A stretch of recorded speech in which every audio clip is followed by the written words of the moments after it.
season 5 ended up being so different than I think we probably imagined it would be. So it was really wonderful that everybody got a chance to come and be together one last time. Even though the protocols were really, really difficult, I'm just so thankful that we got to go back to work and finish out the show. There was so much love in the space, and we found ways to celebrate. Don't know what hurts worse, my head or my jaw. Okay, I sincerely thought that you were an intruder.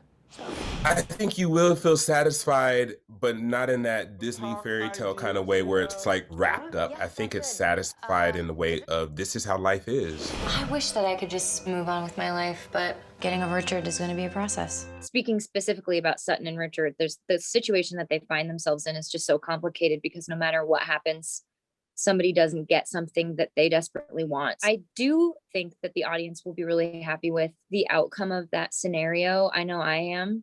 It was something that we all talked about a lot, and we changed our minds about it a few times. Telling a little bit of a similar storyline to what was talked about in season 1 with Sutton and Richard and dating somebody that you work with. It's a little trickier because Jane is newly a boss in her own right. And so I think that we're going to see her struggle with that. Okay, yes, Sutton. I slept with Ava, and now she's here, and I can't see her.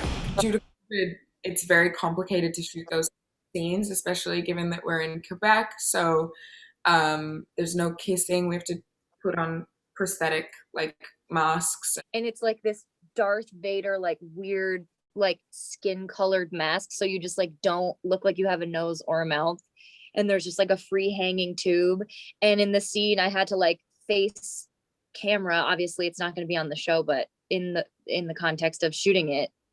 And I was taking my clothes off.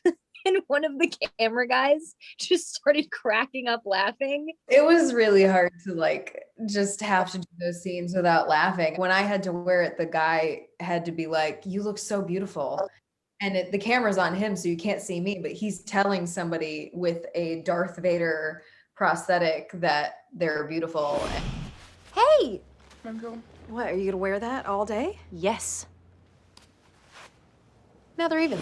We've sort of watched her crash in a big way in season 4. She's been through so much, and season 5 is her kind of being a little introspective about that and wanting to do a little bit of digging. We get to see her go to therapy, which I was really excited about. We haven't really touched on that in the show yet, and it's something that I know Katie, Aisha, and myself are all really passionate about. I think honestly my favorite thing is just the way that Kat embraced her identity and the way that she was embraced by her friends. Maybe I might be bisexual? Her coming out story isn't everyone's, but I think it's really beautiful.